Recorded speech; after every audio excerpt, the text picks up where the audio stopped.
आज के इस वीडियो में हम हाइब्रिडाइजेशन फाइंड आउट करने का इजी तरीका देखेंगे। जैसा कि आप जानते हैं हाइब्रिडाइजेशन एक एटम की प्रॉपर्टी है। हाइब्रिडाइजेशन मालूम करने के लिए सब में पहली चीज़ जो हमें ज़रूरी है वो है सेंट्रल एटम। किसी भी एक मॉलिक्यूल में दिया गया हुआ सेंट्रल एटम हमें पहचानना ज़रूरी है। अगर आप देखें ये अमोनिया मॉलिक्यूल है, इसके अंदर सेंट्रल एटम नाइट्रोजन है। अगर आप SO3 देखें तो इसके अंदर सेंट्रल एटम सल्फर है। अगर आप ज़ीनॉन डाइफ्लोराइड देखें तो इसके अंदर सेंट्रल एटम ज़ीनॉन है। ठीक उसी तरह अगर आप ज़ीनॉन F6 देखें तो इसके अंदर सेंट्रल एटम ज़ीनॉन है। अगर आप IF7 देखें तो इसके अंदर सेंट्रल एटम I है। तो यहाँ पर पहली चीज़ जो आपको मालूम होना ज़रूरी है कि उस मॉलिक्यूल के अंदर सेंट्रल एटम कौन सा है। दूसरी चीज़ जो आपको पता होना ज़रूरी है वो है वैलेंसी ऑफ सेंट्रल एटम। याद रखें किसी भी सेंट्रल एटम की वैलेंसी फाइंड आउट करने के लिए हमें उसका ग्रुप नंबर मालूम होना ज़रूरी है। अगर आपको ग्रुप नंबर मालूम है तो उससे आप वैलेंसी फाइंड आउट कर सकते हैं। तीसरी चीज़ जो हमें मालूम होना ज़रूरी है कि उसके साथ कौन से एटम अटैच होके हैं।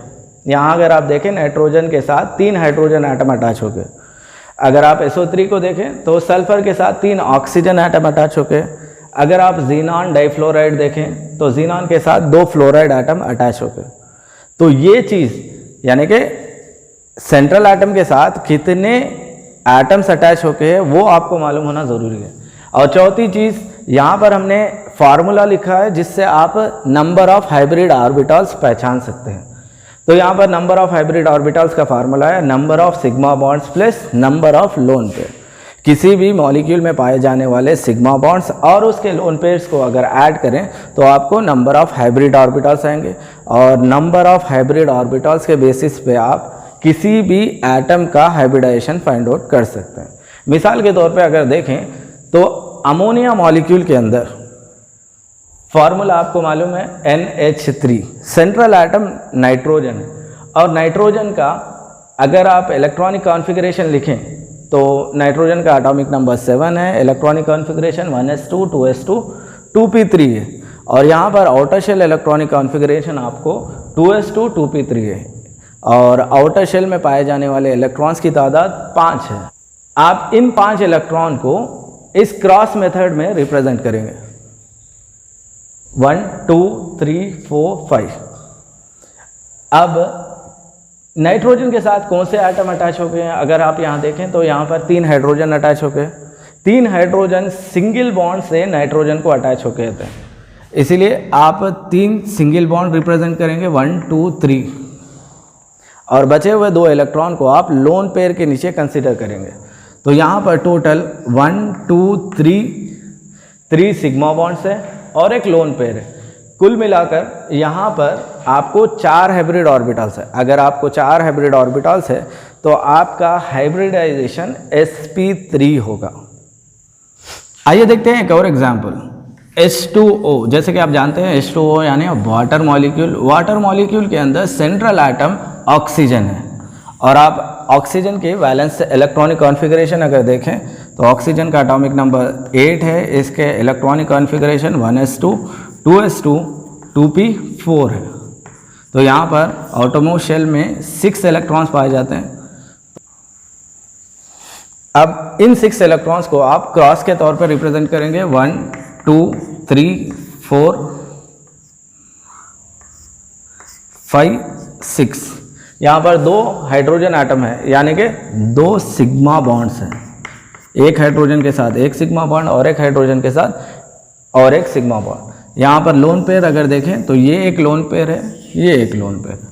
तो यहाँ पर पूरे मिलाकर 1 sigma bond 2 sigma bond 1 lone pair 2 lone pair यानी कि 2 सिग्मा बॉन्ड है और 2 लोन पेयर है, पूरे मिलाकर 4। तो यहाँ पर भी ऑक्सीजन एटम का वाटर मॉलिक्यूल के अंदर हाइब्रिडाइजेशन आपको क्या होगा, hybridisation of oxygen in H2O is sp3 यानी कि 1s और 3p ऑर्बिटल, पूरे मिलाकर 4 हाइब्रिड ऑर्बिटल्स। आइए देखते हैं एक और एग्जांपल जिसके अंदर हम ज़ीनॉन की हाइब्रिडाइजेशन फाइंड आउट करेंगे। यहाँ अगर आप देखें तो हमने जो एग्जांपल लिया है वो ज़ीनॉन डाइफ्लोराइड का है। यहाँ पर एक ज़ीनॉन एटम है और 2 फ्लोरीन एटम है। इस मॉलिक्यूल के अंदर सेंट्रल एटम ज़ीनॉन है और ज़ीनॉन की अगर वैलेंस इलेक्ट्रॉनिक कॉन्फ़िगरेशन अगर देखें तो NS2Np6 है। जैसे कि आप जानते हैं ज़ीनॉन 0 ग्रुप एलिमेंट है, यानी कि 18th ग्रुप एलिमेंट है। इसकी वैलेंस इलेक्ट्रॉनिक कॉन्फ़िगरेशन NS2Np6 है। इसके अंदर पाए जाने वाले नंबर ऑफ वैलेंस इलेक्ट्रॉन्स की अगर बात करें तो 8 इलेक्ट्रॉन्स इसके अंदर पाए जाते हैं। हम इसी 8 इलेक्ट्रॉन्स को क्रॉस के तौर पर यहाँ पर रिप्रेजेंट करेंगे। 1 2 3 4 5 6 7 8 इलेक्ट्रॉन को हम इस तरह रिप्रेजेंट करेंगे। यहाँ पर 2 फ्लोरीन एटम ज़ीनॉन को अटैच होकर है तो इसे हम सिंगल बॉन्ड से रिप्रेजेंट करेंगे। याद रखें फ्लोरीन, हाइड्रोजन, क्लोरीन इस तरीके के अगर एटम्स अटैच होके हैं तो वो सिंगल बॉन्डेड होंगे और अगर ऑक्सीजन अटैच होके हो तो वो डबल बॉन्ड होगा। यहाँ पर चूँकि फ्लोरीन है तो सिंगल बॉन्ड, यहाँ अगर देखें तो 2 सिग्मा बॉन्ड्स हैं और बाकी बचे ये 3, ये लोन पेयर है। तो यहाँ पर total number of hybrid orbitals की अगर बात करें तो 2 सिग्मा बॉन्ड है और 3 लोन पेयर है, 1 2 3। टोटल यहाँ पर 5 हाइब्रिड ऑर्बिटल है। अगर 5 हाइब्रिड ऑर्बिटल है तो इसकी हाइब्रिडाइजेशन sp3d होगी। याद रखें अगर एक हाइब्रिड ऑर्बिटल हो, याद रखें अगर 2 हाइब्रिड ऑर्बिटल हो तो हाइब्रिडाइजेशन sp होगी, 3 हाइब्रिड ऑर्बिटल हो तो हाइब्रिडाइजेशन sp2 होगी, 4 हाइब्रिड ऑर्बिटल हो तो हाइब्रिडाइजेशन sp3 होगी, 5 हाइब्रिड ऑर्बिटल हो तो हाइब्रिडाइजेशन sp3d होगी, 6 हाइब्रिड ऑर्बिटल हो तो हाइब्रिडाइजेशन sp3d2 होगी और 7 हाइब्रिड ऑर्बिटल हो तो हाइब्रिडाइजेशन sp3d3 होगी। यहाँ अगर आप देखें तो 1 2 3 4 5 है, यानी कि इसका मतलब है ज़ीनॉन की हाइब्रिडाइजेशन ज़ीनॉन डाइफ्लोराइड के अंदर sp3d है। अगला एग्जाम्पल की अगर बात करें तो यहाँ पर हमने अगला एग्जाम्पल ज़ीनॉन हेक्साफ्लोराइड का लिया है। यहाँ पर भी सेंट्रल एटम ज़ीनॉन है। अगर सेंट्रल एटम ज़ीनॉन है तो आपको मालूम है outer shell electronic configuration NS2Np6 होगी। यहाँ पर नंबर ऑफ वैलेंस इलेक्ट्रॉन्स 8 हो गए। ये 8 इलेक्ट्रॉन्स को अगर आप इस तरह रिप्रेजेंट करें तो ये 8 क्रॉस आएंगे और आपको मालूम है fluorine sigma bond, single sigma bond से ज़ीनॉन को अटैच होके होता है। तो यहाँ पर आपको 6 सिग्मा बॉन्ड्स है और एक लोन पेयर है।